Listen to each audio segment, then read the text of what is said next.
Davey D hanging out with you this afternoon. It is Hard Knock Radio.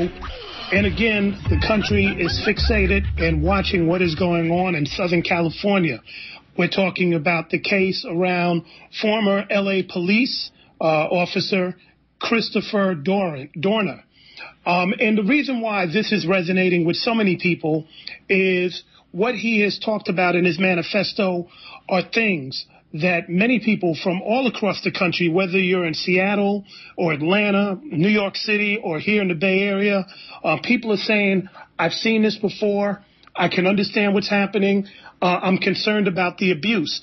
The other thing that is causing people to pay close attention is as this thing plays out, will it set a precedent? The most recent news that we've heard is that they are going to use a drone to try and find him. As you know, many cities around the country, including our own, have been fighting vigorously about the use of drones, both domestically and overseas, and there are limitations for drones being used here domestically, but that may all change as they use it under the guise of an emergency situation to bring in a gentleman who they are now calling a domestic terrorist.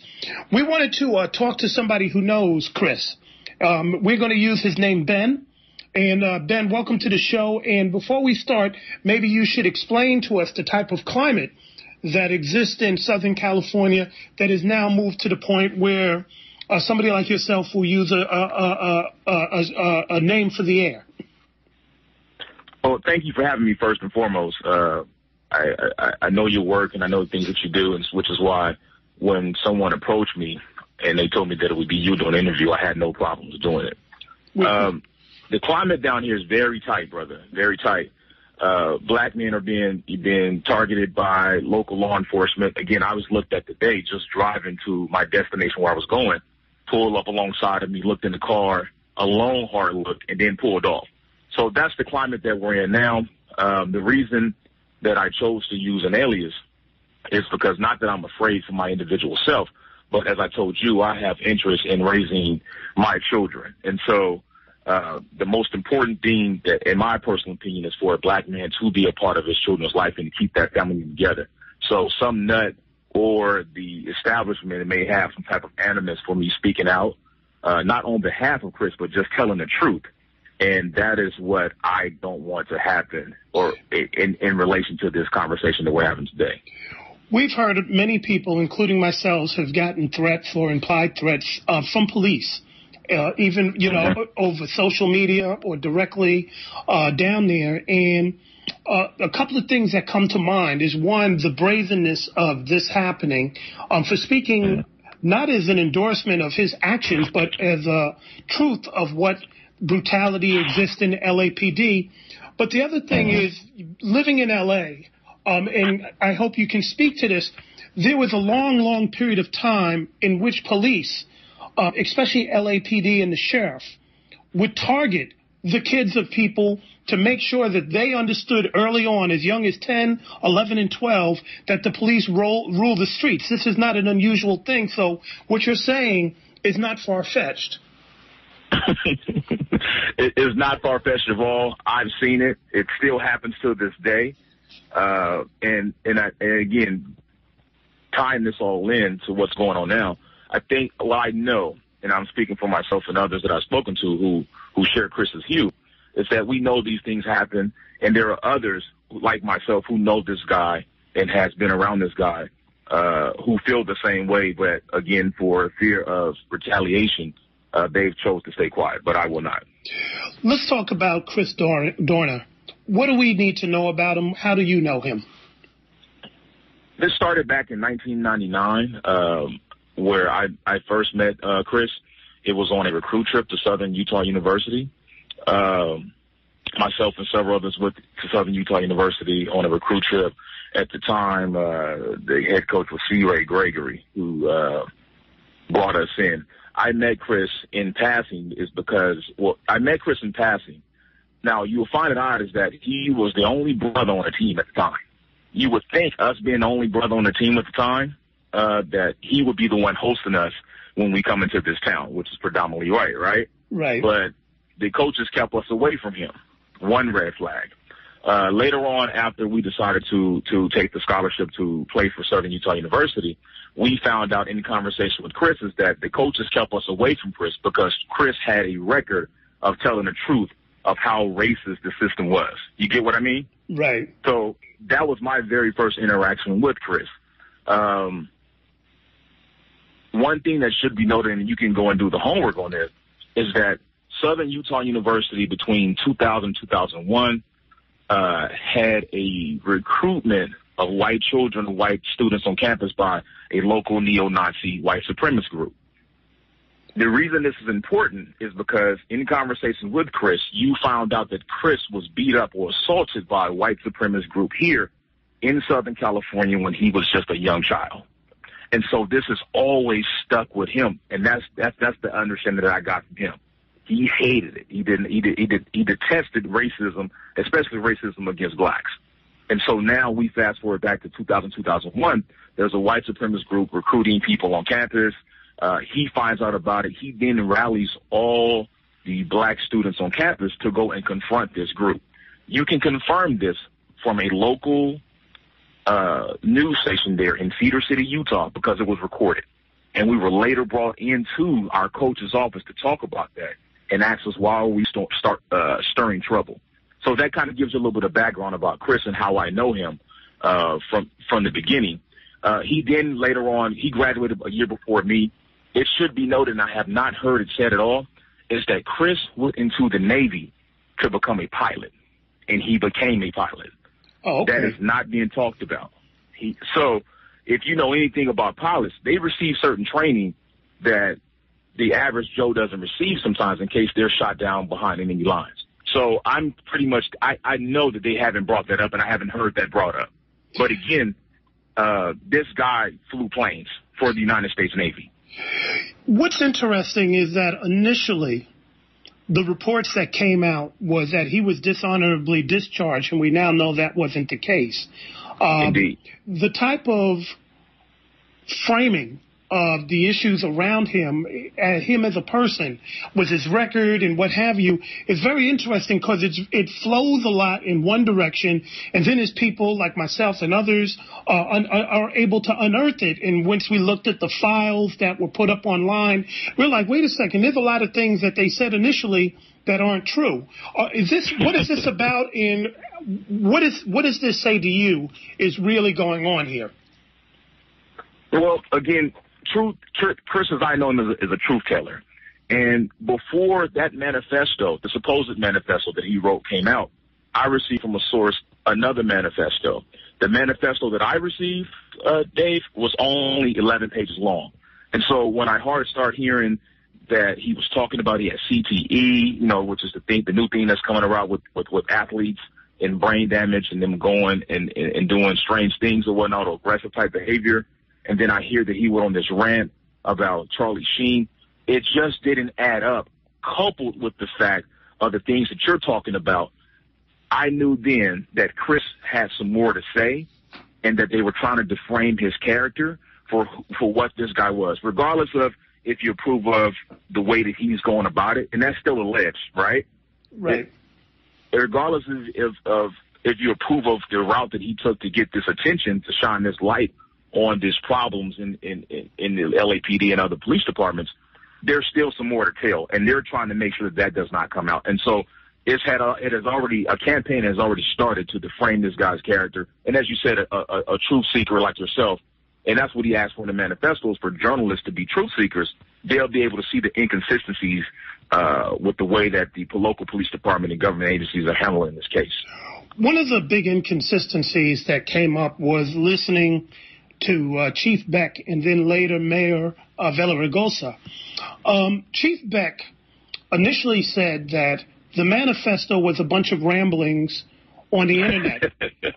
And we looked at that and we saw the Charlie Sheen and Michelle Obama references, and it seems like ramblings, yet this same police chief is now basing his first case, the murder of Monica Kwan and her fiance Keith Lawrence, on these ramblings. That seems to be the only proof that they have so far that is his implication through that writing. And then the second thing is that the people that were mentioned in it led to the chief getting 50 different protection squads and setting up a series of safe houses for the police that that he says that are being hunted by Chris. With that being said, how do we jump from this manifesto being a bunch of ramblings on one hand, where he takes them on one hand he says they're ramblings, but on the other hand he takes them serious? Why can't we take the allegations of abuse just as serious? I want to say something for the record here, if I could go off on a tangent. I relate it back to what you're saying. It is my understanding that from when it first came out, they made it sound like this guy was fired years ago, right? Right. But it is my understanding is that while Chris was going through this, Chris was still being paid by the LAPD. Oh. You get what I'm saying? Yes. See, and that's why this needed to come out. He was still being paid by the LAPD up until he exhausted all of his administrative options being Superior Court, right? Right. So he was still being paid by LAPD. He was also seeing a psychologist through LAPD. Okay. Wow. And so, exactly. And so, again, they know this guy is serious. They know what he knows. I'm pretty sure they've talked to that psychologist or been in contact with that psychologist to say, hey, what's going on here? What was he saying, right? And so that is a piece that I think needs to be told. So to bring this back into what you're saying, to draw the nexus, is that when you know that this guy was collecting a check from you up until recent events, this guy was seeing a psychologist of yours up until recent events, and you look at this manifesto, you know that everything that he says in there is real. Again, I cannot say, and this is alleged that he wrote, what was sent to me was only up to 11 pages, and it was very concise. But again, it started to become rambling or kind of a rant after those 11 or 12 pages from what I saw. Right. And so I know that, so I know that what you're saying and what we all understand is that they're taking this serious because they know what he's telling is the truth. They cannot hide the truth except for so long. And Chief Beck and the rest of the agencies, right now they have their panties in the bunch because, the ish is about to hit the fan, if it hasn't already. In the manifesto, I have both copies, the one that you're talking about, or the 11-page one, and the one with the extra stuff. Two things took place. One, on that first one, the news media down in L.A. took out the names, which I was very surprised about because he didn't make direct threats to a lot of those people, and I thought it was, and many of those names are public record. You can find them if you get the court documents, like Sergeant Teresa Evans. What Indeed. I found very disturbing was that in the manifesto, he says that some of these officers have a long history of violence, and you would just think that we could just check that out. Now, I know we talked earlier on Democracy Now!, and I explained the Policeman's Bill of Rights prevent that from happening, but down in L.A., they enhanced that sort of privacy, and maybe you could speak to it, where the cops are damn near anonymous. It's almost impossible to find out what LAPD is doing, even though, as we speak, they're saying that you're trying to be transparent. Yes, indeed. To speak to that is that, again, our community and oppressed communities all throughout this country know that these institutions, talking about law enforcement, has a long career of secrecy, nepotism, oppression, you name it, is in there. And so for these guys to say that they have some type of transparency, that's just a flat out lie. That's bilge. We know that these people are hired by their cousins, their aunties. They have an inside track. They come from communities that don't look like the communities that they serve. A lot of these guys, and I know you remember the whole Oscar Grant thing that was up north. You were up north. Right. Well, this guy had a record of something that he had got into in high school with some black chick, right? Right. And so a lot of these guys have these same pasts, sir. A lot of them have, and they still hire them anyway. And then when they get on the department, they still continue these practices with their uncles, their cousins, or they find people like-minded. And again, I going back to our original conversation in the beginning of this interview, is that I told you that Chris had some run-ins with white supremacists. So you can understand while he's not only in the academy, this comes up again, and not only while he's in the field, it comes up again, but he's telling the truth as he goes along and he's reporting these things. And so my mother taught me that if someone doesn't stop something, then they're basically condoning it. And if we look at these guys' records, look at LAPD's records, they're trying to hide these things, the truth will come out that this is still a racist, oppressive department, and they know it. And Charlie Beck, we know he has a long history with LAPD because his parents are, his family members are law enforcement. So this guy's in the good old boy network, and he knows it. Wow. What do you think of Mayor Vera Lugosa's comments where he said that there's a reign of terror over the city of L.A.? How would you describe that? It seemed a little disingenuous. It was very disingenuous. If there's any, this is my personal opinion, if there's any reign of terror, I heard you speak on Democracy Now! This morning. We talked about the two young ladies who were shot over in these I believe that was the city of Torrance, who were delivering papers. We talk about the young man whose car was T-boned, and then the officers fired shots into it. We've talked about the black man who was held because someone reported that they saw Chris Dorner. We talked about, the Highway Patrol pulling along me this morning and staring into my vehicle looking at me. And so if there's anyone who we would consider participating in terrorism, it would be from the establishment. I was in a grocery store the other day, if I could, and someone said, "How are you doing, brother?" I said, "I'm doing fine." He said, "Are you worried about Chris Dorner?" I said, "No, he's not looking for nobody that's dressed or looks like me." And everyone in line, David, said, "Amen." The entire store clapped. So that tells you the sense of what's going on in the community and who the community views as the terrorist. And so to answer your question, Vera Lugosa is protecting his butt. He's protecting the establishment's butt, and he's a joke. And if anyone has a truth lens or understands what's going on, they'll see that was a joke. That what he was doing is totally in character with who he is and what he's done before, but it's still a joke. One of the things, we're talking with Ben. We're using the pseudonym Ben. He is somebody who knows Chris Dorner. And he's giving us some insight this afternoon. One of the stories that hasn't been talked about are the 7 officers that were dismissed from the L.A. Sheriff Department. Could you explain to a lot of our listeners around the country the type of, tension that has long existed between L.A. and LAPD? There used to be all-out rumbles between the two when I was down there. Yeah. Plus that L.A. Sheriff have long had these, what they call social clubs, but were they were gangs, white supremacist gangs that existed in there. I bring this up because what I've discovered over the years is that in places like Torrance, which has a bad reputation, and Anaheim, which is, on the hot seat for the 7 killings of unarmed Latinos, is that people kind of flow from department to department. So if you get dismissed from one, you show up in another, and it's really hard to escape this oppressive police climate in Southern Cali. You find all these hotbeds, but can you explain how that's kind of working out, and do you think this firing of the gang members in the L.A. Sheriff Department, the white supremacist gang called the Jump Out Boys, how that kind of adds to this story?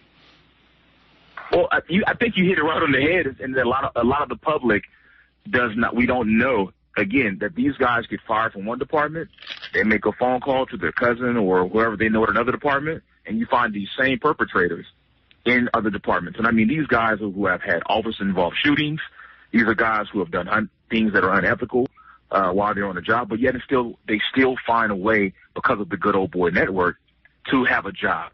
And so just because someone is fired from one job does not mean that they won't be a police officer in another job or a sheriff in another department. So it's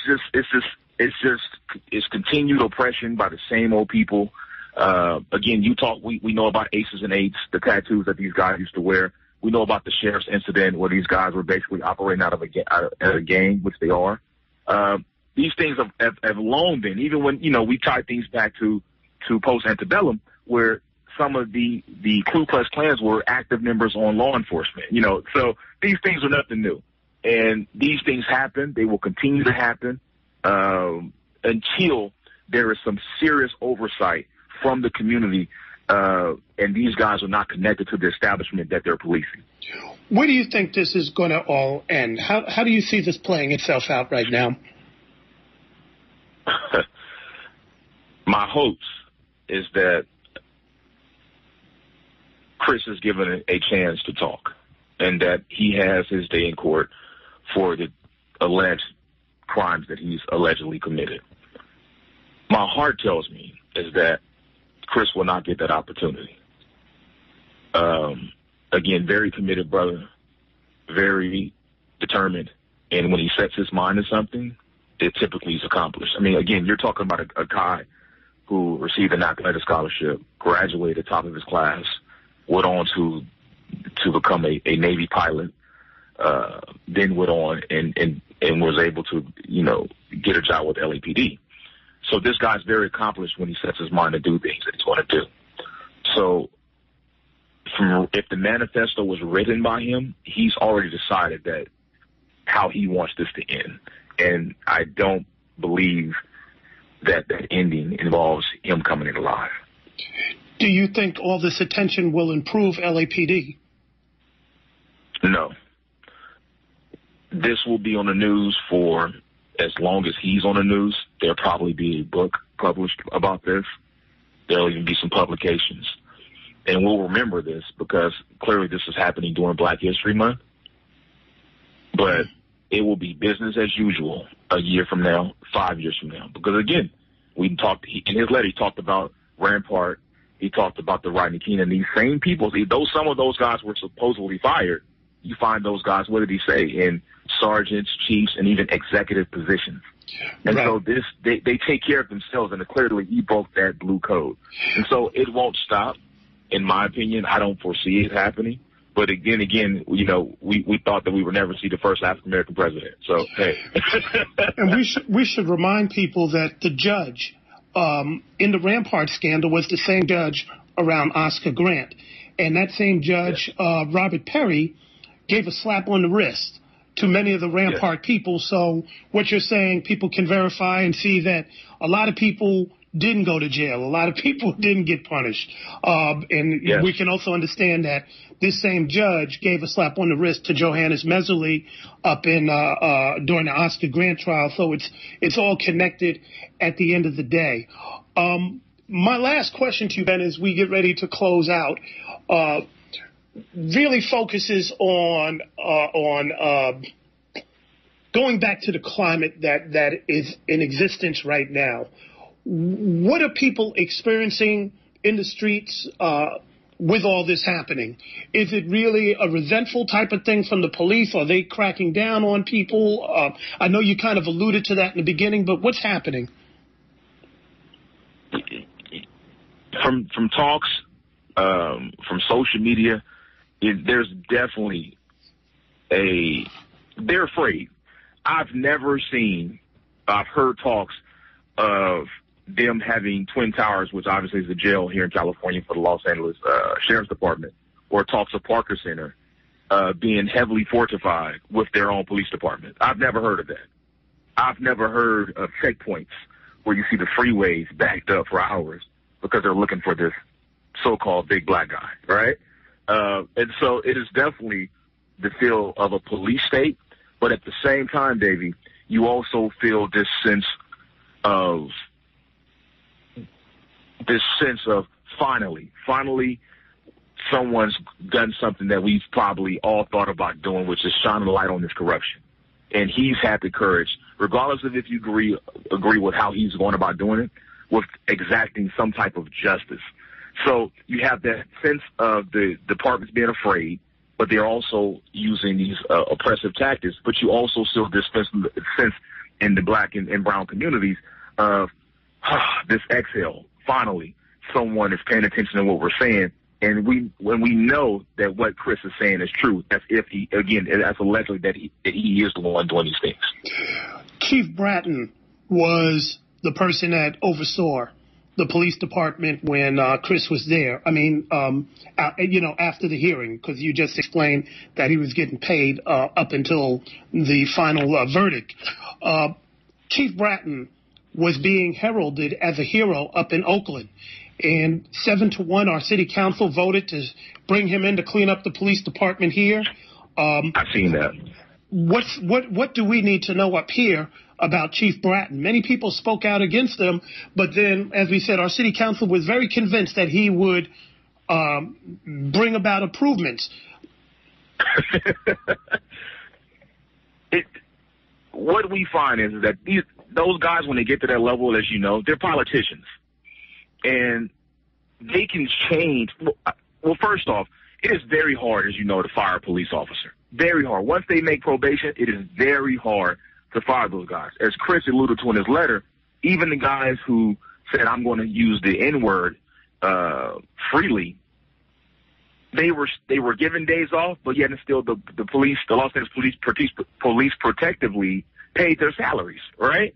So to go back to what you're saying is that he can have all the different models, different acronyms he wants, but those guys who are innately racist, biased, oppressive, they're still in that system, and they're not going to fire any of those guys. And if they do, no one's talked about the number of hot officers that have been rehired once they've lost their job. There's all this money set aside for these guys. These guys pay union dues, and they bring these guys back on the job. The same thing we've seen it happen in Inglewood, where they fired those guys for the Donovan Jackson case, and they brought those guys back on the job. Those guys are still there. So what Oakland, I believe it's Oakland, right? Yeah. That's looking at hiring this guy. Yeah. What Oakland is in store for is a politician who's good at what he does. He's good at coming up with acronyms, shaking hands, saying, I'm going to crack down on this. But he knows that deep down, he cannot change the system. And he's going to receive a nice fat contract to clean things up for those 2 or 3 years, however long they give him. But he knows deep down nothing's going to change. Because, again, Chris was hired on his watch. The things that were happening on his watch, and he suppressed them. Right. And then got on CNN and said he doesn't remember him, which I found to be hard to believe, because how many big black guys do you give a special coin to who's going to fight, going on a tour of duty? I mean, we could just look at the record and be like, how many people? He's like, well, I talk to 300 and 400 people a year. I just don't remember them. Okay. Indeed. Well, look here. I want to say this and get this in. How many brothers, and I know them, that decide they want to go into the police department to do something good, and then they later find out that it is not what they thought it was going to be? How many brothers have been fired, regardless of how you view going into the police department as whatever your views are on it? A lot of brothers, a lot of people of color go into these departments wanting to do something good. How many of them are disqualified in the selection process? How many of them are said that their report writing skills were not up to par? How many of them have been brought up on Trump charges the way Chris is now? Right. Chris Dorner's story resonates with a lot of black police officers and former police officers, because they know this is what's happening. And I think if someone goes and look, they will find out that Chris Dorner's story is nothing unique to a black person inside the police department. And I want to have that known. We're going to do a separate show on that, because there's a long history of those who make it, the ones that tend to make it, or the ones that behave as they do an Ice Cube song, black police showing up for the white cop. But there's a whole long history in L.A. I can't speak for other cities, but in L.A. there's a long history of black police officers being attacked, being set up, all sorts of things that literally is like a gang thing.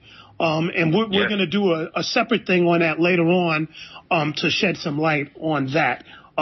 People can look that up, and there's a whole bunch of information on that alone that is, very telling. Ben, we appreciate you taking time out this afternoon and sharing with us your insights on Chris Dorner, somebody who attended school with him and knows him, and in giving us some up-to-date information on what is going on in L.A. This is definitely appreciated. Is there any last comment that you want to make before we let you go? No. Again, what Chris asked for, well, nothing long, but Chris asked for journalists, truth seekers, to seek out the truth. And I believe if we stay committed in the truth, that the truth will come out.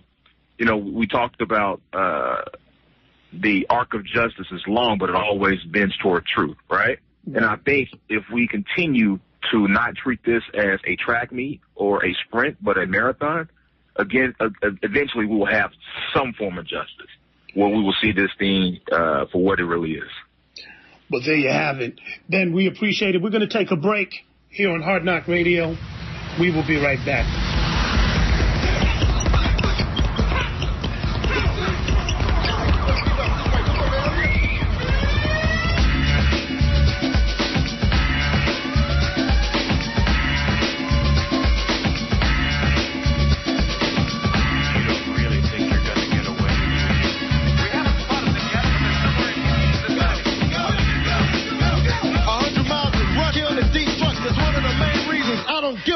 Chances are usually not good, cause I'm brick with my hands on a hot hood. I'm getting back by the you-know-who. When in a black and white, the capacity is 2. But not alone with 3 more brothers, I mean street brothers. Now we're imitating because we're not stupid mothers. They have to take our head for what we said in the past. Point blank, they can kiss my black ass. I didn't settle when I said the police, cause it's hard for niggas to get peace.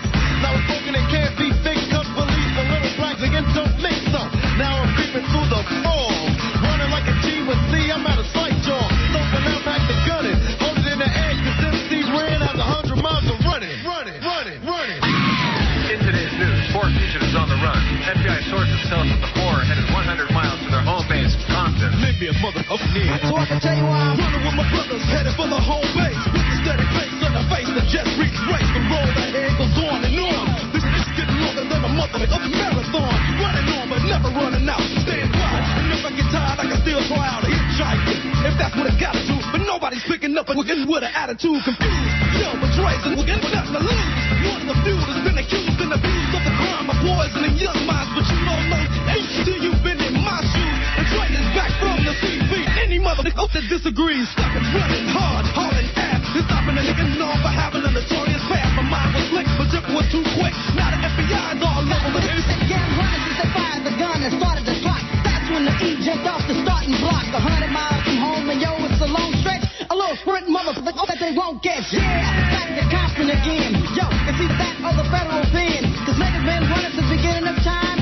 Taking a minute to tell you what's on my motherfucking mind. Running like I just don't care. Compton 50 miles a joke, I'ma get there. Arching my back and on a straight drop. Just like Carl Lewis, I'm balling the out. From city to city, I'm a menace till I pass by. Ripping up the issues so you can remember I'm a straight up nigga that's done and coming straight at your ass. 100 miles and running. This one goes out to the 4 brothers in Compton. You're almost there, but the FBI has a little message for you.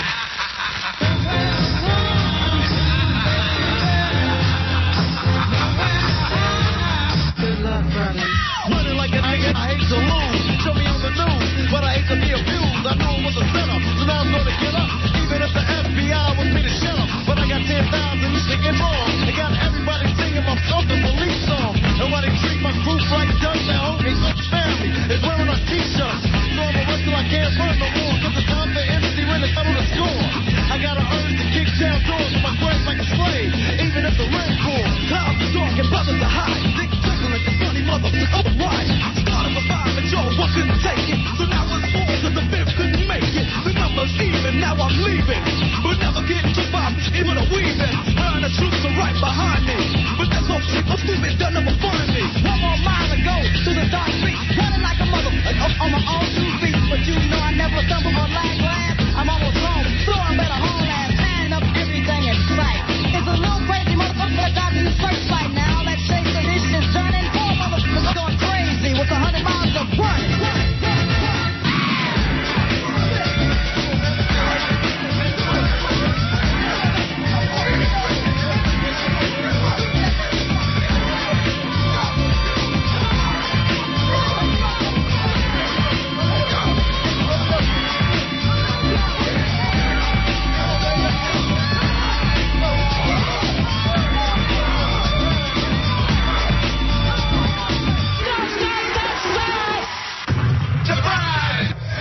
Davey D, back with you this afternoon, talking about the Chris Dorner situation down in Southern Cal, talking to an old schoolmate of his, talking about white supremacists on the Utah campus and what have you, and the climate that is currently going on in L.A. I wanted to talk to somebody who has also been dealing with a lot of the police terrorism climate down in L.A. From a different angle. We're talking with Javier Gonzalez from the Sound Strike. Javier, I wanted to have you on because I know over the past year you have brought people down to L.A. To really kind of build on some of the things that are going on, in particular out in Anaheim, where there's been a record number of civilians killed by police in the past year, mostly brown. Also, as we look back at the 20th anniversary of the Rodney King situation, something that you are intimately aware of and giving us a lot of insight to that, I wanted to bring you on based upon your understanding and community involvement. How do you see this situation with Chris Dorner playing out on the streets right now? What's been the experience? What's the vibe like for people that you're around, your neighborhood, and you yourself? Well, I appreciate the talk, Davey. Interestingly enough, I went to go have breakfast a couple of days after the whole thing started, man, and for the first time that I can remember, I want to just stop you because your phone was hollow right now, so if you could talk a little clearer so we could hear you. Sure, sorry. There you go. Yes. Well, I think it's a tense situation. I mean, you hear sirens all the time. I have a friend of mine who told me she was a couple hours delayed coming into work from the Inland Empire where the second shootings happened because the cops had basically a roadblock on the freeway. So, I mean, you hear it's gone down a little bit, but you hear a lot of silence. It's definitely all over the TV and the radio. But interestingly enough, one thing that I noted, at least to friends that are commenting, is that, we haven't seen anybody yet in English media cover the two women that were shot, apparently without any warning, in a completely different color, different kind of truck. So I think what we're seeing is a hysteria that's kind of being given this blanket approval by the media, and it shouldn't be that way. We should ask a lot of questions. There's two stories. There's the story of what he's doing, and there's the story of what got him to do this stuff or what led him to do this stuff. He may be off the ticker a bit, but he said some interesting things about what goes on in the police department. We should be talking about that. Let me ask you this. Initially, when the two women, Emma Hernandez, 71 years old, and her daughter were shot, the word that we were given was that they were Asian women. And that seemed almost deliberate because now we know that they were Latino. And considering that in recent years, a lot of the police shooting victims have been Latino in L.A., I wanted to know if you felt that that was very deliberate to put that information out to kind of quell a potentially violent situation, because now that people are hearing somebody's grandma got shot in the back with nobody asking, now a lot of people are upset. And we're starting to see a lot of questions being asked, and I think people are now starting to connect what is going on with L.A. Police Department, from the Mayday Melee to some of the more recent things that have happened over the past couple of years. Well, I don't know how I heard at first it was Asian women, and I don't know how it got out or what that was. But I think the interesting thing about the incident was the chief of police calling it a misinterpretation.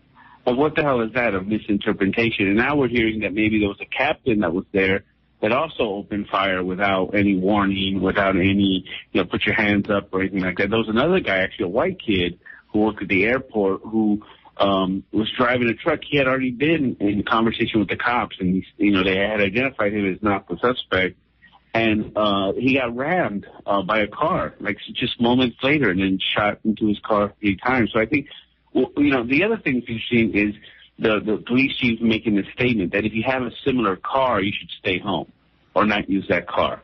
So, I mean, that's like saying we have the right to just blast up your car. Now with this drone thing, it's out of control. And I think that, it's crazy what happened, especially to the young couple. But at the same time, it doesn't mean that we can go on police lockdown. Now the taxpayers are paying to protect 50 cops' families. So, it's not the time to overreact or underreact, but we should always be asking questions like, when something goes down, at a certain level, according to the police department now, anything goes, and that's basically what they're sort of desensitizing people to. We had you and many people on around the anniversary of Rodney King, the L.A. Rebellion. You did a lot of work around that. You intimately know a lot about that and was a part of that. How would you contrast what went on then and what is going on now in terms of the police department's reaction? Because the community came out and, they broke down the Parker Center and people were pretty teed off 20 years ago. How are you seeing things now with this situation compared to back then? Well, it's a continuous linear line. There's been 3 major police scandals or upheavals in the last 20 years. One was the Rodney King verdict and the subsequent uprising. 2 was when an off-duty cop shot an undercover cop who then turned out to be investigating some burglaries, and that led to the Rampart scandal. There was 2 cops driving down the street. One was off-duty, smoking a joint. The other one was undercover. They shot each other, and it turned out that the cop who was off-duty had been completely corrupt, as was his entire department. And then this is the 3rd one. So it takes a crazy dude with a bunch of guns, 2 cops shooting each other, or a racist verdict and an upheaval to bring things out. So I think that, it's a continuation. I mean, if this is how society needs to look into police departments, then we got a problem. What do you see this headed right now? What do you think will be the outcome ultimately? And what sort of steps do you think people should be taking as all this is unfolding? I mean, I think we need courageous people to stand up and say that we can't have unfettered police decision making. It almost feels like the cops are running the city right now. If you look at the mayor and other people who are making statements, I mean, they're just repeating whatever the cops are saying. Now we're talking about drones. I think this is going to be used to legitimize increasing the police department's budget, giving them bigger and badder guns, and then probably cutting some deal on these drones. It's ridiculous how we're talking about drones and nobody's asking any questions, and then 3 innocent people have been shot by police and nobody asks any questions. The other thing I forgot to mention is history goes down saying that 50 people were killed. If you could just talk a little clearer on your phone, just a little bit. Oh, sorry. Yeah. The other story that we should mention is that when they talk about the quote-unquote riots or the uprising, 50 people were killed. What people don't mention is 25 of them were killed by the police and 10 of them were killed by the armed forces. So, I mean, when something goes down, the lessons we're learning is they do whatever the hell they want. And that's not cool either. There's 2 stories. There's this guy on the loose, doing crazy things, and then there's why he's doing it. And we need to talk about why he's doing it. And his manifesto lays out a pretty colorful picture of the police department. That's a lot to take in. We appreciate this, and I think I want to come back to this situation with the drones as we close out. I know that you and your organization been putting out this petition around the use of drones. What's the fear that they're now going to use this to legitimize using drones in L.A., getting rid of the so-called ghetto bird and now having unmanned drones now patrol the neighborhoods with all the protections that people have been fighting to keep on if they're used domestically? Do you fear that they're going to take those off? I mean, I feel that we have sort of a national policy of using crisis to advance an agenda. And, without any kind of conversation with the public or even legislative hearings or anything, they're going to employ a drone. Like, how does that work? This guy hasn't been even indicted. So he's a suspect. And so if we allow them to put a drone out for a suspect, then what's to stop them from saying, there's a custody battle and 2 guys got it, a guy and his wife got into it. One of them has a record and takes a girl and they start sending a drone around following her. I mean, you have to ask questions. So you can't, I think the state in the Northeast banned it. I think it was Seattle that was contracting with the Fed to use drones. So when the public has had a chance to choose, they say no. But in general, I mean, I don't like drones here or in Afghanistan or Pakistan. But at the same time, if we're going to have them, then who decides? So it's a bunch of angry cops. I mean, that doesn't work for me. That's real talk. Javier Gonzalez, man, we appreciate you taking time out this afternoon. I know you got to bounce on out. The Sound Strike is how we get a hold of you. Can you give the web address? Well, we're having the website is soundstrike.net. It's a petition on iPetition.com. Say no to drones attacks in the U.S. So if you search that in iPetition, you can sign the petition and send it to all your friends. We appreciate that. We're going to take a break, ladies and gentlemen. We'll be right back. What we're going to do right here is go back, way back into time. Where do we go from here? What do I do with these feelings? Longing to have you near. Knowing we shouldn't be dealing. Why must the bad things always feel so good? Why can't I just stay away? Though our situation was understood, still does not mean it's okay. Where do we go from here? What do I do with these feelings? Oh, no. Longing to have you near. Knowing we shouldn't be dealing. Oh, no. Why can't these memories just be erased? Why must I yearn for your kiss? The first moment we're not face to face reminds me how much you missed. Where do we go? Oh no. What do I do with these feelings? Longing to have you near. And we know it. Knowing we shouldn't be dealing. When the morning comes, and it's time for us to go our separate ways. This night is done. I'll be wanting to hold on to you again. Wish we could push it all away. 'Cause then I know that we can show when we have from the day.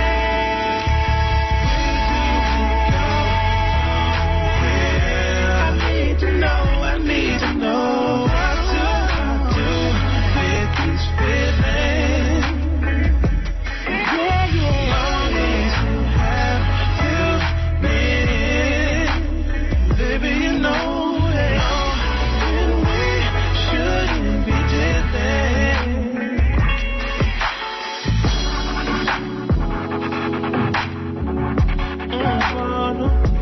No. I need to know, where do we go? I know I should walk away. Something's telling me just one more day. Maybe if And you are tuned into listener-supported KPFA. KPFB in Berkeley, 88.1 KFCF in Fresno, and online at kpfa.org.